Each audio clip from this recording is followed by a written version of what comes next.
7h, 9h, Europe 1 matin. 8h-10 sur Europe 1, il est l'heure de retrouver l'édito politique avec Jean-Christophe Buisson. Bonjour Jean-Christophe. Bonjour Alexis, bonjour à tous. Journaliste au Figaro.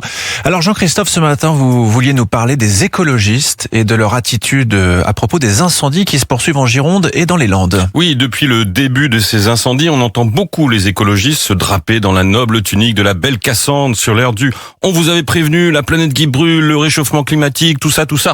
Il n'est pas question de remettre en cause la sincérité de leur démarche alarmiste, parfois motivée par de vrais faits inquiétants, mais il n'est pas interdit de signaler que lorsqu'elle s'accompagne d'une motivation purement idéologique, donc déconnectée du réel, leur discours devient non seulement stérile et sans effet, mais même contre-productif, voire dangereux.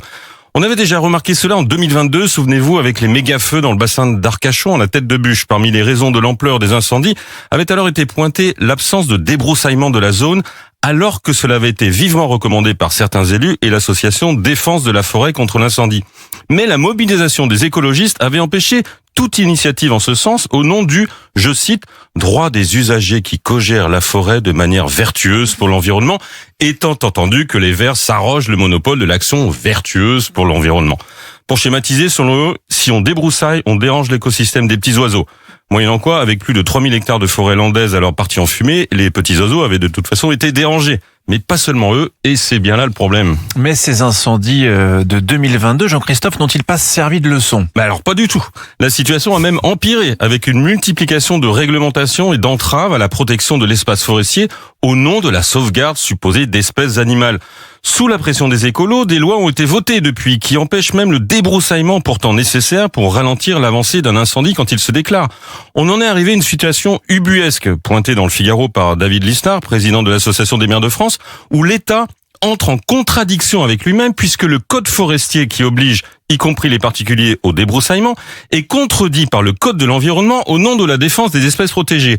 Or, dans ce combat, c'est souvent le second qui gagne parce qu'il s'appuie aussi sur des normes européennes, assimilant par exemple tout chantier forestier au printemps et en été à une mise en danger de la biodiversité. Et si d'aventure un chantier finit par être autorisé, donc légal, des groupes de militants verts exercent une pression insupportable sur les élus qui finissent par céder, ou pire, ils s'en prennent physiquement aux exploitants forestiers ou à leur matériel. Et on touche là un point presque philosophique ou anthropologique. Les forêts, qui sont une richesse naturelle, ont besoin d'être entretenues, gérées, domestiquées par l'homme. Surtout avec les menaces de feu qui augmentent, notamment en raison, effectivement, du changement climatique et de la multiplication des sécheresses. Pour prévenir les incendies, il faut donc des routes, des pare-feux, des points d'eau artificiels, du débroussaillement. Mais cela, les écologistes refusent de l'entendre au nom d'une posture idéologique qui relève presque de la superstition. L'idée que la nature doit s'autogérer sans le concours de l'homme qui ne peut que l'altérer, la salir, la perturber. Une conception radicale du monde qui laisse entendre au passage que l'homme ne fait pas partie de la nature, comme s'il était un extraterrestre.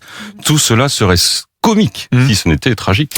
Vous ne tenez quand même pas responsable, Jean-Christophe, les écologistes des incendies dramatiques de cet été. Ah bah bien sûr que non, je ne suis pas Marine Tondelier, je me garderais bien de traiter qui que ce soit de pyromane, comme elle s'est permise de le faire avec un certain mauvais goût, en qualifiant ainsi les gouvernements qui se sont succédés sous la présidence d'Emmanuel Macron. Mais on ne peut pas exonérer les écolos de tout. Quand ils s'opposent, parfois avec une virulence criminelle, à la construction de retenues d'eau prévues pour l'industrie agricole, mais qui pourrait permettre aussi aux Canadaires de se réapprovisionner plus rapidement dans certaines zones où se déclarent des incendies, n'ont-ils donc pas un peu à répondre de cet acte-là ? Quand ils font voter une loi européenne obligeant tous les véhicules de pompiers à utiliser un réservoir à un carburant moins polluant, l'AdBlue, mais qui, quand il est presque vide, ralentit, voire bloque le moteur du camion, obligé d'aller se ravitailler, quitte à abandonner un lieu d'intervention, ne se sent-il pas un peu comptable de cette situation ? Je ne dis pas coupable, je ne dis même pas responsable, mais disons au moins blâmable. Les éditos de Jean-Christophe Buisson. Merci beaucoup Jean-Christophe. Je rappelle que vous êtes journaliste au Figaro. C'est vrai que Marine Tondelier, c'est assez incroyable. Elle a dit en gros